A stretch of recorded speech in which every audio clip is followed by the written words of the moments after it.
Early morning Udupi Srikrishna దేవాలయంకి వెళ్తున్నాం. శ్రీకృష్ణ మఠం కూడా అంటారు. చూడండి,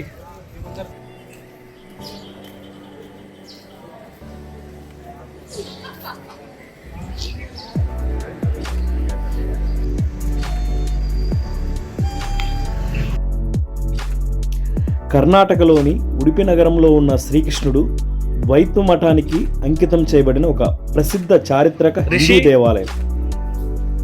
మఠం ప్రాంతం సజీవ ఆశ్రమాన్ని పోలి ఉంటుంది. కడుతున్నారు. ఇది రోజువారీ భక్తికి, జీవనానికి పవిత్ర స్థలం.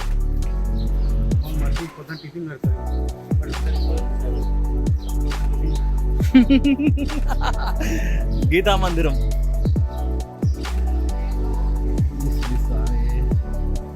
అడుగు, కనుక్కోండి స్వామి. ఓకే,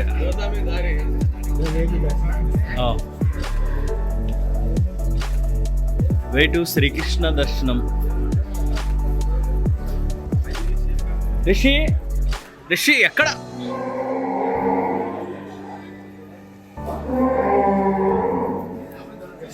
రిషమ్మ ఏనుగులు, ఏనుగులు లోపల ఉన్నాయి. మధ్వాచార్యుడు గోపీ చందనపు పెద్ద బంతిలో శ్రీకృష్ణుని విగ్రహాన్ని కనుగొన్నాడని ఇక్కడి భక్తులు నమ్ముతారు. ఇదే స్వామి దారి. స్వాములంతా చూడండి. స్వామి అంతా హాయ్ చెప్పండి ఒకసారి. ఇటు ఇదే దారి, ఇదే స్వామి. మధ్వాచార్యులు చెప్పినట్టుగా తన తంత్రసార సంగ్రహంలో విగ్రహం పశ్చిమముఖంగా ఉంచబడింది. ఇతర అష్టమఠాలలోని ఇతర విగ్రహాలన్నీ పశ్చిమ దిశగా ఉంటాయి. ఉడిపి అనంతేశ్వర ఆలయంతో పాటు 1000 సంవత్సరాలకు పైగా పురాతనమైన అనేక దేవాలయాలు శ్రీకృష్ణ దేవాలయం చుట్టూ ఉన్నాయి.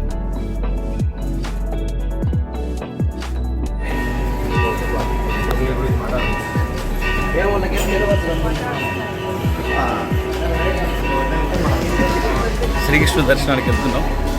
ఉడిపి కొలను చూడొచ్చు మీరు.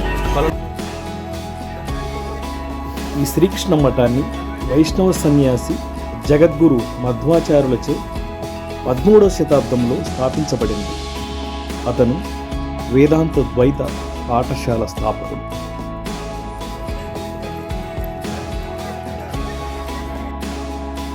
ఈ మఠం ప్రాంతమంతా సజీవ ఆశ్రమాన్ని పోలి ఉంటుంది. ఇది రోజువారి భక్తికి, వారి జీవనానికి పవిత్ర స్థలం.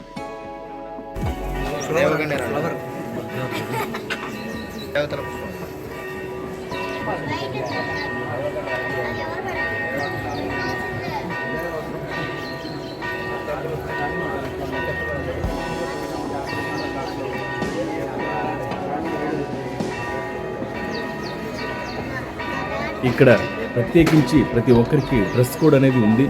ఎస్పెషలీ జెంట్స్ అయితే షర్ట్స్, బనియన్ రిమూవ్ చేసి రావాల్సి ఉంటుంది. అలాగే లేడీస్ కూడా ప్రత్యేకించి ఒక డ్రెస్ కోడ్ అనేది కంపల్సరీ ఇక్కడ ఉంది. సో ప్రతి ఒక్కరూ దాన్ని గమనించి దర్శనానికి వెళ్ళవలసిందిగా కోరుకుంటున్నాం.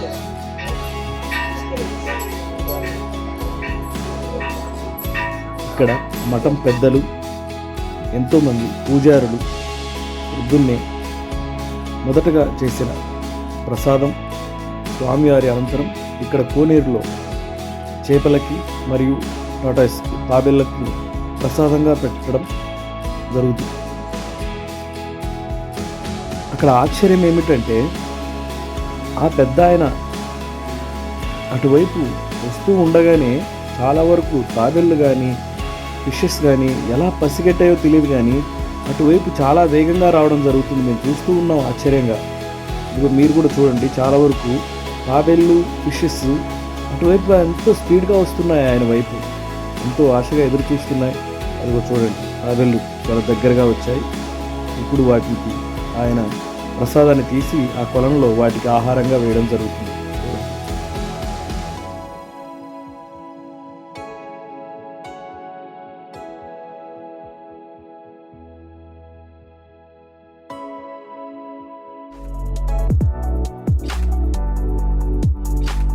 ఇతర అష్టమఠాలలోని ఇతర విగ్రహాలన్నీ పశ్చిమ దిశగా ఉంటాయి. భక్తులు ఎల్లప్పుడూ లోపలి కిటికీ ద్వారా శ్రీకృష్ణుని దర్శనం చేసుకుంటారు. దీనిని నవగ్రహ కిండి అని పిలుస్తారు. కనకన కిండి అని పిలువబడే బయట కిటికీ. ఇది గొప్ప సన్యాసి కనకదాసు పేరు పెట్టబడిన తోరణంతో అలంకరించబడి ఉంటుంది. కనకదాసు విగ్రహం కూడా ఇక్కడ ఏర్పాటు చేశారు. ఇదే విధమైన కిటికీ విగ్రహం ముందు భాగంలో ఉంటుంది. దీనిని నవగ్రహ కిండి అంటారు. మనం ఉడిపి శ్రీకృష్ణుడి టెంపుల్లో ఉంటుంది. 13వ శతాబ్దంలో కట్టించారు. భారత కాలమానం ప్రకారం ఉదయం 5 గంటలకు ఈ ఆలయం తెరుస్తారు. ఈ ఆలయం ప్రత్యేకత ఏమిటంటే ఇక్కడ దేవతను 9 రంధ్రాలతో నవగ్రహ కిండి వెండి పూతతో కూడిన కిటికీ ద్వారా పూజించటం ఈ ఆలయం ప్రత్యేకతగా చెప్పుకోవచ్చు. ఈ ఆలయంలో భక్తులకు మధ్యాహ్న సమయంలో ప్రసాదాన్ని భోజనం అధిక సంఖ్యలో భక్తులకు అందజేసే సాంప్రదాయం ఉంటుంది. దీనిని అన్నం పరబ్రహ్మ స్వరూపం అని పిలుస్తారు.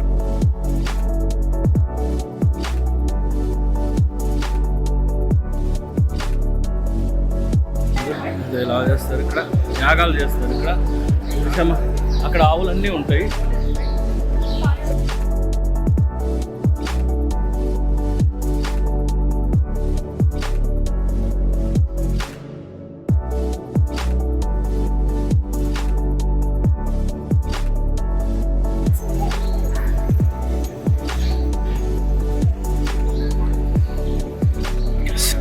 గీతా మందిరం ఇది 13వ శతాబ్దానికి చెందినది.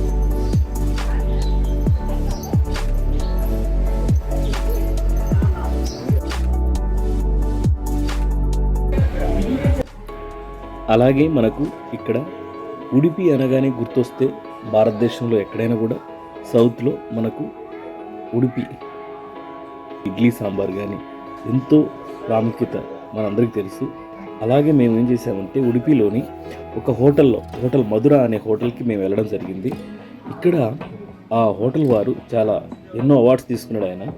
సో ఆయన ఎన్నో అంటే పాతకాలం నాటి కాయిన్స్, రకరకాల దేశాలటువంటి కాయిన్స్, ప్రపంచంలోని అన్ని రకాల కాయిన్స్, రూపాయలు, అలాగే US dollars, Kuwait dinars, Malaysia, Philippines అనేక దేశాలటువంటి కంట్రీస్ యొక్క కరెన్సీ యొక్క కలెక్షన్ ఇక్కడ సేకరించి ఒక మ్యూజియం మాదిరి ఆ హోటల్లో పెట్టడం జరిగింది.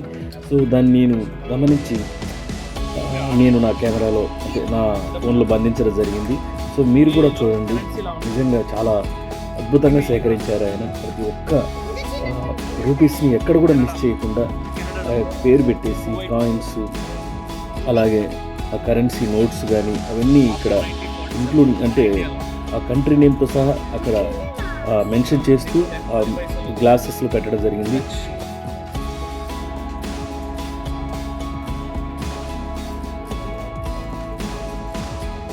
ఐదు పైసలు కానీ 10 పైసలు కానీ పావలాలు, ₹1 అంటే ఇప్పుడు రూపాయి, 5 రూపీస్, 10 రూపీస్ కాయిన్స్ కూడా వచ్చాయి. కానీ అప్పుడు ఎలా ఉన్నాయి అనేది మొత్తం అనేక రకాల దేశాలకు సంబంధించి కరెన్సీ ఇక్కడ మనకు చూపించడం జరిగింది. మీరు కూడా చూడండి.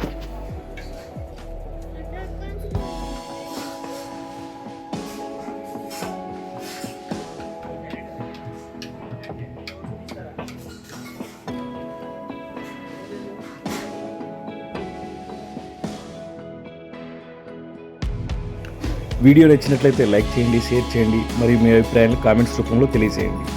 Thank you.